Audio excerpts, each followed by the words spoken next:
ನೀವು ದಿನ ಬೆಳಗ್ಗೆ ಎದ್ದು ನ್ಯೂಸ್ ಪೇಪರ್ ಅಥವಾ ಸೋಷಿಯಲ್ ಮೀಡಿಯಾ ನೋಡಿದಾಗ ರಾಜಕೀಯದಲ್ಲಿ ಏನೋ ನಡೀತಾ ಇದೆ ಅನ್ಸುತ್ತಲ್ವಾ. ಆದರೆ ಇವತ್ತು ನಾನು ನಿಮಗೆ ಹೇಳ್ತಿರೋ ಮ್ಯಾಟ್ರ್ ಇದೆಯಲ್ಲ, ಇದು ಜಸ್ಟ್ ಏನೋ ನಡೀತಿದೆ ಅನ್ನೋದಲ್ಲ. ಕರ್ನಾಟಕ BJPಯಲ್ಲಿ ಬಹುದೊಡ್ಡ ಭೂಕಂಪಕ್ಕೆ ಸ್ಕೆಚ್ ರೆಡಿ ಆಗ್ತಾ ಇದೆ. ಹೌದು, ದೆಹಲಿಯಲ್ಲಿ ಪ್ರಧಾನಿ ನರೇಂದ್ರ ಮೋದಿ ಅವರು ಒಂದು ಬಿಗ್ ಗೇಮ್ ಪ್ಲಾನ್ ಮಾಡ್ತಾ ಇದ್ದಾರೆ. ನಿನ್ನೆ ಮೋದಿ ಅವರು ದಿಢೀರಂತ ರಾಷ್ಟ್ರಪತಿ ದ್ರೌಪದಿ ಮುರ್ಮು ಅವರನ್ನ ಮೀಟ್ ಮಾಡಿದ್ರು. ಅತ್ತ ದೆಹಲಿಯಲ್ಲಿ ಮೋದಿ ತಲೆ ಕೆಡಿಸ್ಕೊಳ್ತಿದ್ರೆ, ಇತ್ತ ಕರ್ನಾಟಕ BJPಯ ನಾಯಕರ ಇದೆಯಲ್ಲಿ ಡವ ಡವ ಅಂತ ನಡುಕ ಶುರು ಆಗ್ತಾ ಇದೆ. ಯಾಕೆ ಗೊತ್ತಾ? ಕೇಂದ್ರ ಸರ್ಕಾರದ ಮಂತ್ರಿಮಂಡಲ ಸದ್ಯದಲ್ಲೇ ರೀಶಫಲ್ ಆಗ್ತಾ ಇದೆ.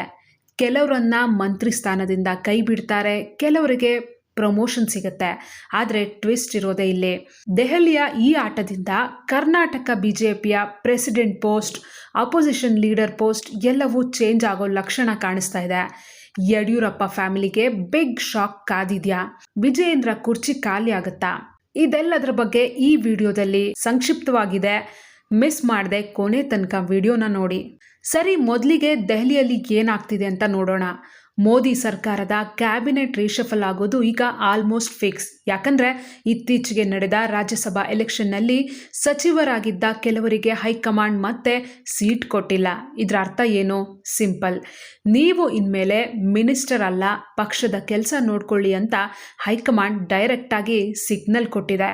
ಅಷ್ಟೇ ಅಲ್ಲ, ನಿನ್ನೆ ಮೋದಿ ರಾಷ್ಟ್ರಪತಿ ಭೇಟಿ ಬೆನ್ನಲ್ಲೇ ಲಿಸ್ಟ್ ರೆಡಿ ಆಗಿದೆ ಅನ್ನೋ ಟಾಕ್ ಕೂಡ ಇದೆ. ಯಾರಿಗೆಲ್ಲ ಕೋಕ್ ಸಿಗುತ್ತೆ, ಯಾರಿಗೆಲ್ಲ ಕ್ಯಾಬಿನೆಟ್ ರ್ಯಾಂಕ್ ಸಿಗುತ್ತೆ ಅನ್ನೋ ಕ್ಯೂರಿಯಾಸಿಟಿ ಇಡೀ ದೇಶದಲ್ಲಿದೆ. ಆದರೆ ನಮಗೆ ಇಂಟ್ರೆಸ್ಟಿಂಗ್ ಅನ್ನೋದು ನಮ್ಮ ಕರ್ನಾಟಕದ ಕತೆ. ಈಗ ಕತೆಯ ಅಸಲಿ ಟ್ವಿಸ್ಟ್ಗೆ ಬರೋಣ. ಮೊನ್ನೆ ತಾನೇ ನಮ್ಮ ಕರ್ನಾಟಕದಲ್ಲಿ ವಿಧಾನ ಪರಿಷತ್ ಎಲೆಕ್ಷನ್ ನಡೀತು. ನೆನಪಿದೆಯಲ್ವಾ? BJPಯ ಇಬ್ಬರು ಕ್ಯಾಂಡಿಡೇಟ್ಸ್ ಏನೋ ಗೆದ್ರು. ಆದರೆ ಒಳಗೆ ನಡೆದಿದ್ದೇ ಬೇರೆ. BJPಯ ಸರಿಸುಮಾರು 4ರಿಂದ 5 ಜನ ಶಾಸಕರು ಕ್ರಾಸ್ ವೋಟಿಂಗ್ ಮಾಡಿದ್ದಾರೆ. ಅಂದರೆ ಸ್ವಂತ ಪಕ್ಷದವರಿಗೆ ವೋಟ್ ಹಾಕಿಲ್ಲ. ಒಬ್ಬರ ವೋಟ್ ಅಂತೂ ಅಸಿಂದು ಬೇರೆ ಆಗಿದೆ. ಇದು ಹೈಕಮಾಂಡ್ ಕಣ್ಣನ್ನ ಕೆಂಪು ಮಾಡಿದೆ. ನಮ್ಮದೇ ಶಾಸಕರನ್ನ ಕಂಟ್ರೋಲ್ ಮಾಡೋಕ್ಕೆ ಆಗ್ತಿಲ್ವಾ ಅಂತ ಡೆಲ್ಲಿ ನಾಯಕರು ಗರಂ ಆಗಿದ್ದಾರೆ. ಇದೇ ಕೋಪದಲ್ಲಿ ಮೊನ್ನೆ ರಾಜ್ಯಾಧ್ಯಕ್ಷ BY ವಿಜಯೇಂದ್ರ ಮತ್ತು ಅಶೋಕ್ ಅವರನ್ನ ದೆಹಲಿಗೆ ಕರೆಸ್ಕೊಂಡು ಹೈಕಮಾಂಡ್ ಸರಿಯಾಗಿ ಕ್ಲಾಸ್ ತಗೊಂಡಿದೆ. ಮುಂದಿನ ದಿನಗಳಲ್ಲಿ ಸೂಕ್ತ ಕ್ರಮ ತಗೊಳ್ತೀವಿ ಅಂತ ವಾರ್ನಿಂಗ್ ಕೊಟ್ಟಿದ್ದಾರೆ. ಇನ್ನು 3 ತಿಂಗಳಲ್ಲಿ ಅಂದರೆ ನವೆಂಬರ್ ಹೊತ್ತಿಗೆ ವಿಜಯೇಂದ್ರ ಅವರ 3 ವರ್ಷದ ಅಧ್ಯಕ್ಷ ಅವಧಿ ಕೂಡ ಮುಗಿಯುತ್ತೆ. ಹಾಗಾದರೆ ವಿಜಯೇಂದ್ರ ಅವರನ್ನ ಚೇಂಜ್ ಮಾಡ್ತಾರಾ? ಚೇಂಜ್ ಮಾಡಿದರೆ ಯಡಿಯೂರಪ್ಪ ಸುಮ್ಮನಿರ್ಬೇಕಲ್ವಾ? ಅದಕ್ಕೆ ಮೋದಿ ಒಂದು ಮಾಸ್ಟರ್ ಪ್ಲಾನ್ ಮಾಡಿದ್ದಾರೆ. ಇಲ್ಲಿಂದ ವಿಡಿಯೋನ ಇನ್ನೂ ಕೇರ್ಫುಲ್ ಆಗಿ ಕೇಳಿ. ಯಡಿಯೂರಪ್ಪ ಮತ್ತು ಲಿಂಗಾಯತ ಸಮುದಾಯವನ್ನ ಬೇಸರ ಮಾಡ್ದೇನೆ ವಿಜೇಂದ್ರ ಅವರನ್ನ ಸೈಡ್ ಲೈನ್ ಮಾಡೋಕೆ ಹೈಕಮಾಂಡ್ ಒಂದು ಸೂತ್ರ ರೆಡಿ ಮಾಡಿದೆ. ಅದು ಯಡಿಯೂರಪ್ಪನವರ ದೊಡ್ಡ ಮಗ ಸಂಸದ BY ರಾಘವೇಂದ್ರ ಅವರನ್ನ ಕೇಂದ್ರ ಸಚಿವರನ್ನಾಗಿ ಮಾಡೋದು. ಆ ಮೂಲಕ ನೋಡಿ, ನಿಮ್ಮ ಫ್ಯಾಮಿಲಿಗೆ ಮಂತ್ರಿ ಸ್ಥಾನ ಕೊಟ್ಟಿದ್ದೀವಿ ಅಂತ ಸಮಾಧಾನ ಮಾಡೋದು. ಅದಾದ್ಮೇಲೆ ಸ್ಟಾರ್ಟ್ ಆಗುತ್ತೆ ಅಸಲಿ ಮ್ಯೂಚುಯಲ್ ಗೇಮ್.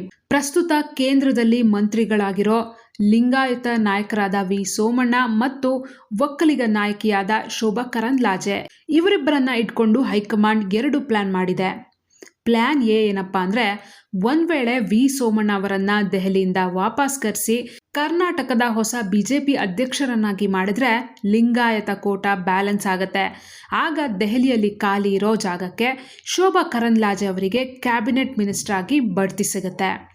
ಪ್ಲಾನ್ B ಏನಪ್ಪಾ ಅಂದ್ರೆ, ಇಲ್ಲ, ಶೋಭಾ ಕರಂದ್ಲಾಜೆ ಅವರನ್ನೇ ಕರ್ನಾಟಕ ರಾಜ್ಯಾಧ್ಯಕ್ಷರನ್ನಾಗಿ ಮಾಡಿದ್ರೆ ಆಗ ದೆಹಲಿಯಲ್ಲಿ V ಸೋಮಣ್ಣ ಅವರಿಗೆ ಕ್ಯಾಬಿನೆಟ್ ಮಿನಿಸ್ಟರ್ ಪೋಸ್ಟ್ ಸಿಗುತ್ತೆ. ಟ್ವಿಸ್ಟ್ ಇಲ್ಲಿಗೆ ಮುಗಿಯಲ್ಲ.